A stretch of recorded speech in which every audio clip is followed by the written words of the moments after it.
Are we alone in the universe? Is there a portal to the past? Can we physically travel through time? Can a person come back from the dead? These are just a few of the questions that continue to baffle and bewilder us. Though many have tried to answer them, not one definite conclusion has been given. This program will tackle that which is unexpected, unexplainable, and unorthodox. Is it destiny's sleight of hand? Or is it a nudge from God? Or is it simply a matter of science? Chances are, anything is possible.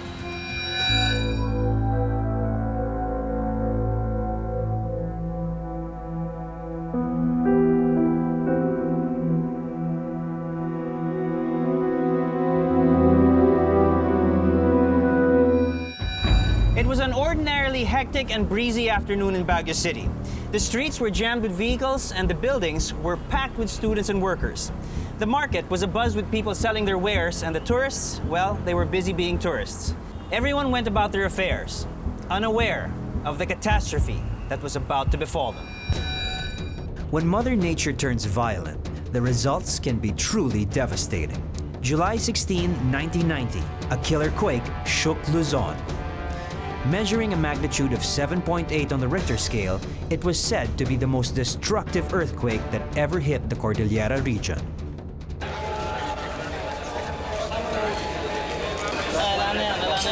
Nagdi-discuss po yung teacher namin. Bigla pong lumindol. Nag-una-unahan po kami tumakbo. It was up and down, sidewise, vertical and even horizontal movements.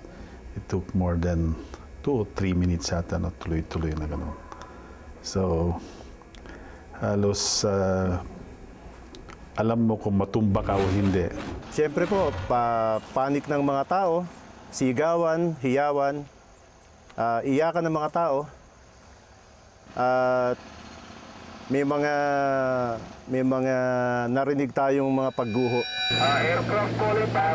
45 seconds. That was the official time that the earthquake lasted. But because of the magnitude of the quake, the people of Baguio were left shocked, confused, and scared. Gano'n na nangyari na. May mga radyo-radyo pa rin naman noon. Ang sabi, pumagsak ang Higit, bumagsak ang Nevada. Dami building na bumagsak, hindi ko na maalala lahat. So, dahil dito, nagdadatingan na yung mga victims, patay at buhay. Finally, news reports confirmed the extent of the damage. The bubbly summer capital of the Philippines suddenly became a sight of terror.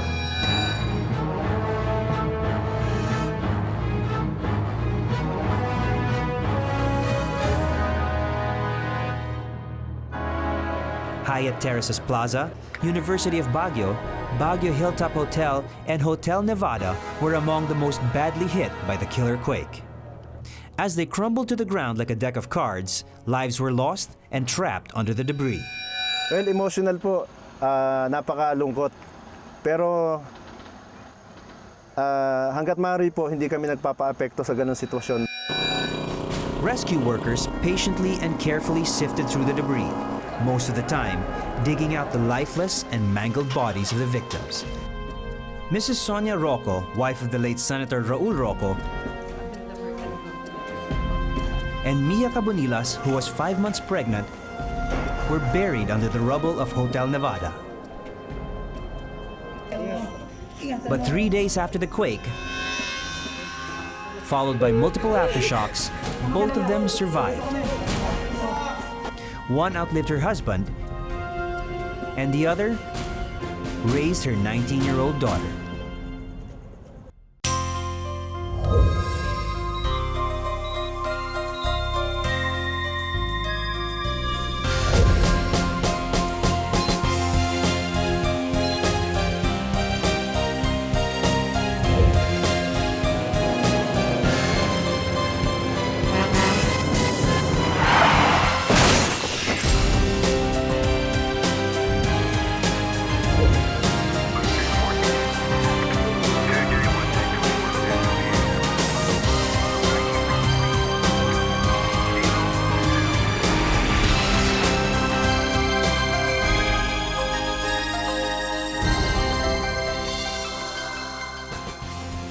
A well-known pastor once said, impossible situations can become possible miracles. Words that will ring true in the lives of Mia Cabonilas and Sonia Rocco. Mia Cabonilas and Mrs. Sonia Rocco were attending a seminar at the second floor of the Nevada Hotel. Although they were in the same conference, the two women didn't know each other. But in a flash, destiny brought the two strangers together under a shroud of doom and darkness.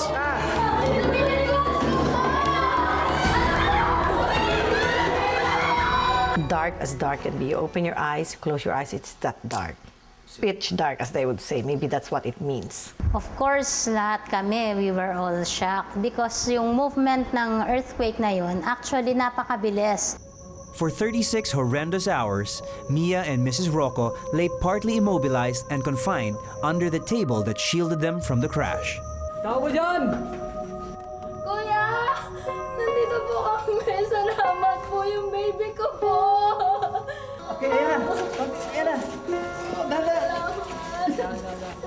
When they were finally rescued, Sonia suffered no injuries, while Mia, despite her 5-month pregnancy, remained unscathed.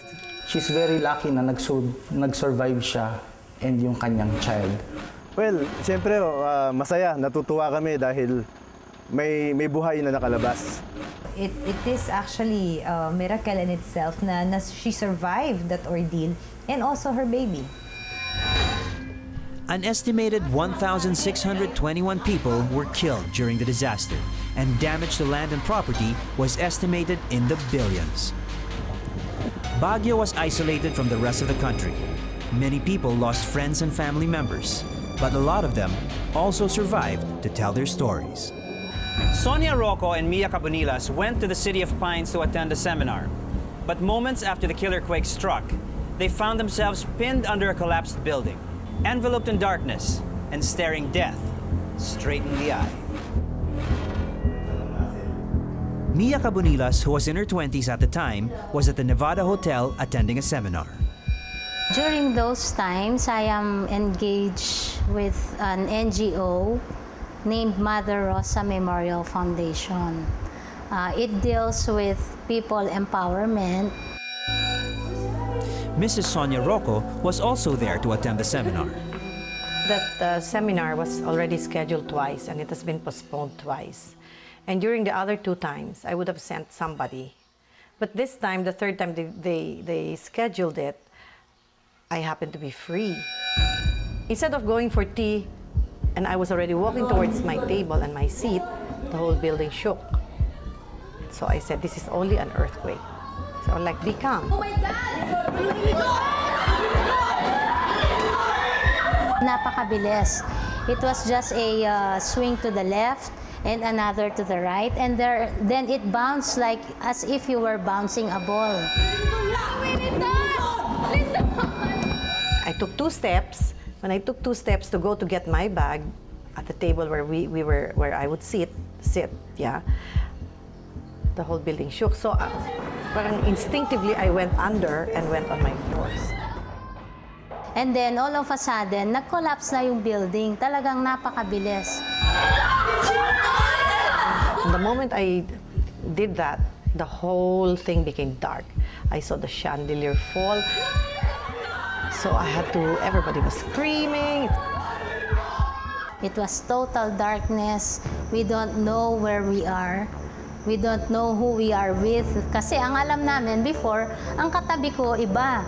So yung pagka we were on the same place ni Mrs. Rocco, it was really, we didn't know na kami pala yung magkakatagpo dun sa place na yun. Pitch dark, as they would say. Maybe that's what it means. You can't see a pin of light, nothing. Yung surroundings, hindi mo talaga siya makikita. With tons of wreckage above and around them, Mia and Mrs. Rocco were fenced in, with no exit in sight and no immediate help to be found. I started to pray and I offered my life. And then the thought that came back by my mind was, you will be, if you're dying nga daw, yung buhay mo daw ay magpa-flashback sa'yo.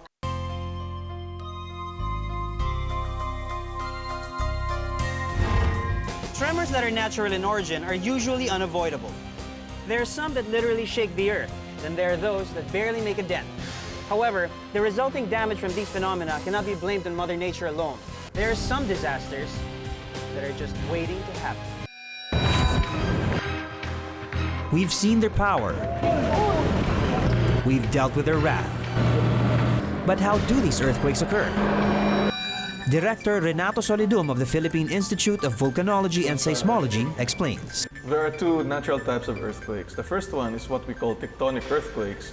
These are the earthquakes caused by movement of the faults, and also what we call trenches, which are actually big faults offshore. The second type of natural earthquake is the volcanic earthquake. Tremors are the movement of tectonic plates usually occur underneath us, but most of the time, the intensity is too low to be felt.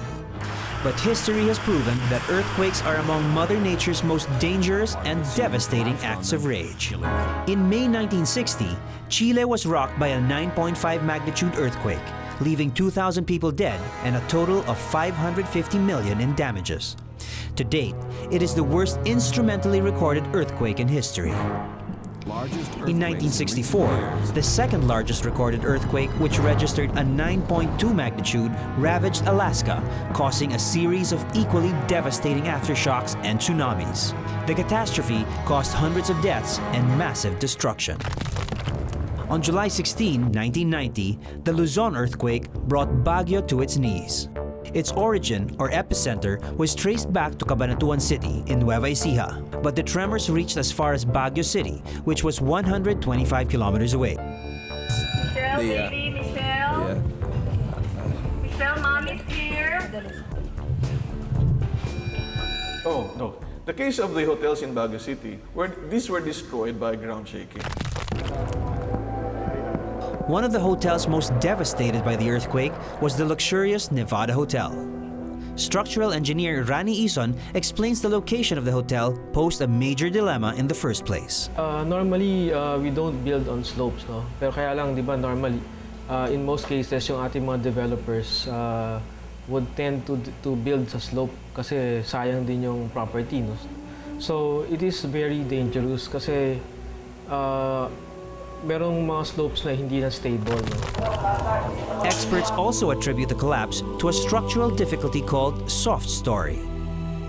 Soft story buildings typically would have lesser walls, and these walls are designed to also accommodate the energy during the shaking.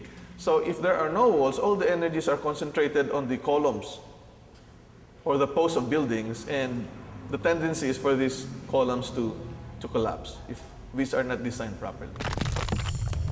In the case of the Nevada Hotel, the parts considered soft story were the first and second floor, which held the lobby, the conference hall, and the mess halls. Ngayon, ang soft story is yun yung phenomenon sa isang building na kapag merong difference na malaki yung ground level or kahit na anong level sa mga sumusunod na levels, no?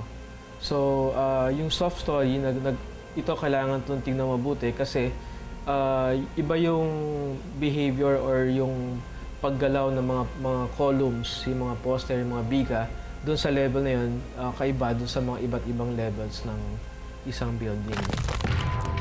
When the earthquake struck at around 4:26 in the afternoon, it ripped the Nevada Hotel in half. As the first and second floor crumbled under the weight of the upper floors, two of those trapped under the ruins were Mrs. Rocco and Mia. Approximately mga more than 120 na kaba ng bigas yun, 50 kilograms, so more than that. Yun nakapatong sa buong lugar, no? So imagine mo kung ikaw yung nando sa ilalim, ang parang pakiramdam mo na merong 120 na patong-patong na sako nakatapat sa iyo. Building collapses would occur at higher magnitudes, like magnitude 7, but then the depth of that earthquake should be shallow. So the important thing is at what intensity, because the intensity is the shaking of the ground at the surface. Duck, cover, and hold is an earthquake precaution which was proven effective by Mia and Mrs. Rocco. The two crept under a damaged table that served as their shelter from the falling debris. However, were their actions the only reason for their survival? Maybe Lady Luck stayed with the two women, Or maybe God's angels kept them from being pulverized during the tragedy. According to engineer Ison, chances of survival from this kind of destruction is very low. Nagkataon lang na nagkatama-tama yung bagsak ng mga poste, biga, at nagkaroon ng space in between dun sa espasyo dun sa pagitan, no? Hindi necessary na yung lamesa or sila yung nagkaroon ng ang nagdala, kasi imposibleng madala ng normal na silya or lamesa yung mga ganong kabigat na na bagay. An earthquake can be measured by magnitude and intensity. Magnitude is the amount of energy released in the epicenter and can be measured by the Richter scale, while the intensity is measured by the tremors and movements felt by human beings. If we try to simulate the intensity level felt during the Baguio earthquake, as shown here, while the movement of the lampshade increased, the intensity level also increased. The tremors felt in Baguio reached an intensity 8, but that was only for the main shock. Baguio was to be jilted again and again by a series of aftershocks. With every ticking of the clock, Sonia and Mia's chances for survival narrowed. But time wasn't their only adversary. They had to contend with the aftershocks, which continuously threatened to bury them for good. Aftershocks occur after the main shock. There were many aftershocks that occurred after the major earthquake during the 1990 Luzon earthquake. And several of these were felt at strong intensities.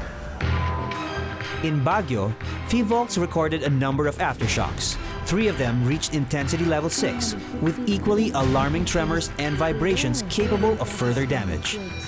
As these aftershocks occurred, Mrs. Rocco and Mia remained trapped under the rubble of the Nevada Hotel. With every movement came the possibility of more debris falling, or worse, for the structure to cave in.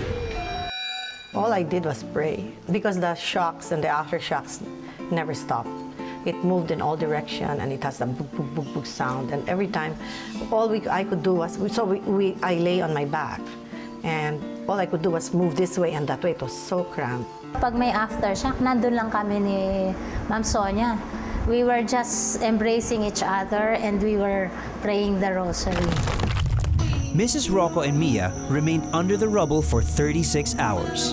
36 hours of no food, no water, and a dwindling supply of oxygen. As if those were not enough, the 2 women also shared the cramped space with a corpse. Actually, we were with another one, lalaki. Lalaki siya, pero nung hindi na siya nakakagalaw, nakakasalita. So, ang iniisip ko doon is pagka-collapse ng building, parang patay na siya kagad. On July 16, 1990, Sonia Rocco and Mia Cabunilas were trapped under the collapsed Nevada Hotel. With nothing but a wooden table to shield them from the debris, nothing to eat and nothing to drink, and a dwindling supply of oxygen, how did the 40-year-old Sonia and the 5-month pregnant Mia manage to get out alive? If you can hear me, shout so I know where you are. Ilan ang kasama mo dyan sa ilalim? Isa! Gusto mo ng tubig? Alisin niyo lang. Yung mga nandun, hindi sila makalabas dahil yung mga upuan na naka-nayupiyo. The July 1990 earthquake left a devastating mark in Philippine history. Thousands perished, but days and weeks into the tragedy, the hope to find more survivors remained positive. Ang isang earthquake victim at half an hour or 0.5 hours has 91% chance of survival. In 24 hours time, his chances will go down in about 81%. And then around 36 hours, about 53% chance of survival. Mrs. Sonia Rocco and Mia were now trapped for almost 36 hours. But the will to survive was strong, especially for Mia, who was not only fighting for her life, but fighting for the survival of the 5-month-old baby inside her. 5th month of pregnancy, As I've said, more or less the body parts are complete, but it's just that, kumbaga refinement, kumbaga ng mga structure sa katawan ng bata. So, development-wise, usually dito affected ang nutrition ng baby. Na-affect ng nutrition ang growth ng baby. Of course, the brain development, tsaka yung growth niya per se. Under the conditions she was in, Mia and her baby were engulfed by so many risks. The stress that she has gone through because of the earthquake, and that could provoke preterm labor and delivery. Dehydration. The nutrition itself, our body goes through certain changes when we are subjected to starvation. Yung food, water is very critical because water is actually, she can be dehydrated. Oxygen is also a food for our body. Kumbaga, ito yung hininga natin. So, of course, it could affect, most especially, yung kanyang brain. Humans can survive about 4 to 6 weeks without food, and about 10 to 18 days only without water. And 5 minutes of deprived oxygen would result in brain damage. Tuwing magkakaroon ng aftershock, lumiliit yung space. So parang wala ng ventilation. In the efforts to stay alive, Mia and Mrs. Rocco also collected and saved their urine just in case they needed something to keep them hydrated. Nakakagapang-gapang ko sa paghanap ko ng lighter or pen light. Ang nakita ko is yung vase. Tapos naiihina ako. So, dun sa vase, dun ako umihi. So, after a while, yung vase na yun, tinabi lang namin. She has no urinary tract infection and the storage area is clean. Sterile naman siya talaga. So, it is rich with electrolytes and also, actually, kung hindi rin siya, kung may UTI siya, may bacteria din doon. That would help her actually survive the dehydration. With no food, no water, and almost running out of oxygen, Mrs. Rocco and Mia were also stuck with a corpse. Trauma. I think being beside a dead body, especially that you've gone through the same traumatic experience, is actually a form of stressor. Wala akong naamoy. Hindi ko alam kung wala akong naamoy or hindi lang ako... kasi pag gano'n ang sitwasyon, walang kaartehan di ba? Pero ang talagang doon, yung experience na kinakausap mo yung mga kasamaan mo, nagbibilin, tapos naririnig mo kung paano sila maubusan ng hininga. With the onset of decay, shouldn't the two be more worried about their dead companion? Dapat tao dito, tulong naman! Decaying body, walang effect sa victim yon. Emotional meron again dahil alam mo patay yung katabi mo and yun nagsisimula na siyang mag-decay, so yung psychological and emotional burden, pero medically speaking walang effect yung dead body dun sa live victims unless the dead victim has some sort of a communicable disease. The small cracks between the debris also became the lifeline for the two women. Through these openings, they were able to breathe and help the rescuers track their exact location. Isa yon sa makaka-contribute sa kanilang survival, yung mag-maintain ng opening for air to come in, and then through this small opening, they can also communicate dun sa mga rescuers kung meron ng rescuers. And mas madali silang malolocate. Yung mga buhay na naipit, tumatawag ng saklolo mula sa loob na naririnig namin sa labas.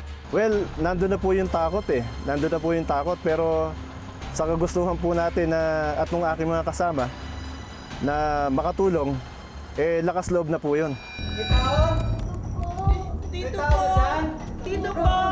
And soon enough, the rescuers devised a plan.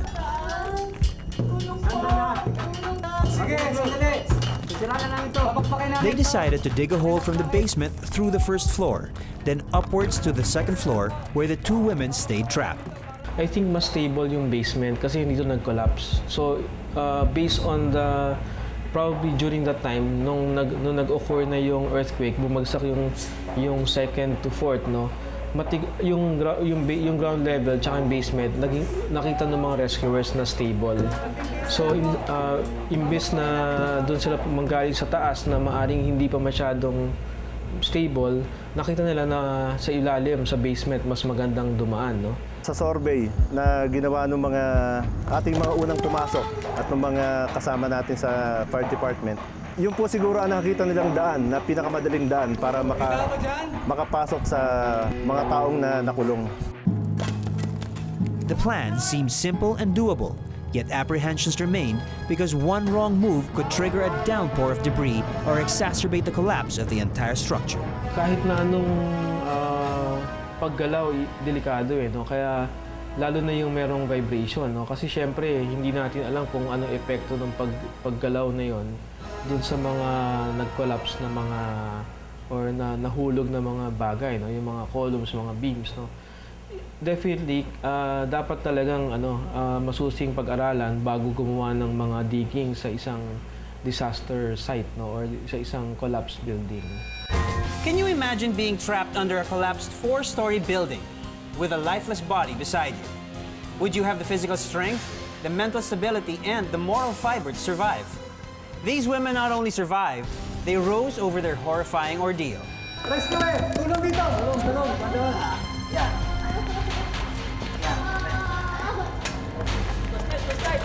Rescue efforts that followed the Baguio killer quake posed different challenges for those involved. Nag-aftershock bago ako lumabas. Nandun pa naghihintay ako kasi si Mia yung unang tumalon, tapos nilabas. So habang naghihintay ako, ayun, doon nag-aftershock. Kaya malaking sabi ko, naku, baka hindi pa ako makalabas. Sa pakiramdam ko ng mga pagkakataon na yun, segundo lang ang pagitan ng mga aftershock. After 36 hours of enduring pain, discomfort, hunger, and dehydration, Mia Cabunilas and Mrs. Rocco were carried out of the perilous pit and into the arms of their loved ones and rescuers. Paglabas ko, pinuntahan ko yung kausap ko, nagpasalamat ako, niyakap ko siya, at yung mga rescuers. Habang may naririnig kami, meron kaming pag-asa na may buhay pa sa loob. Malaki din yung dinaanan pala para lang maligtas ako. Ako latag lang doon, di ba? So, naisip ko, yung pag-risk ng lahat ng taong hindi na, yung paglagay nila ng kanilang buhay, lalo na yung mga hindi ako kilala, o hindi kami kilala, itong mga Benguet miners na naglakad. Talagang heroic yun, di ba? Yung asawa ko, parang, mahal mo pala. Almost 19 years after being pulled out of the rubble, Mrs. Sonia Rocco will finally meet Mia again. Is that you? Yes! Ano ka na? Kamusta? Ito po! Pumayag na ang boss mo na dalawin kita. Opo naman, nagpaalam ako. Yung pong board namin, gusto na po kayong mamit eh. Sige, Nandun okay po, lang. hinihintay po kayo. Sige. Tara po. Si Carmel Ann, nasan siya? Ikaw ba si Carmel Ann? Hi, hello! Nako! You're 19 years old, right? 18? Bakit kailan? Anong ba't mo? Anak, di ba 19 ka nun? July, August. Kaya lang ma'am, November po. Kaya sabi niya 18. She's turning 19. On November this On November year, this year. Kaya sabi niya. And for the first time, Mrs. Rocco met Carmel Ann, the baby inside Mia's womb during the earthquake. Ikaw din ay nakaputi. Even though the tragic event would forever scar, Mrs. Rocco and Mia have moved forward, but are forever grateful for their second shot at life. Habang nandito ako, habang malakas ako, gagawin ko kung ano yung pwede ko pang gawin. Binigyan ako ng gift of life. I have to treasure it. Walang tigil ang papasalamat ko sa Panginoon na nauna pa nga sa akin si Raul Rocco, di ba? So hindi ko ngayon alam kung gaano kahaba itong buhay na binibigay sa akin na dagdag, at kung maikli man o mahaba ay handa naman ako. There are many sides to a story, and people have their own versions of reality. When something remarkable happens, people's interpretations will always vary. Because in the grand scheme of things, chances are, anything is possible.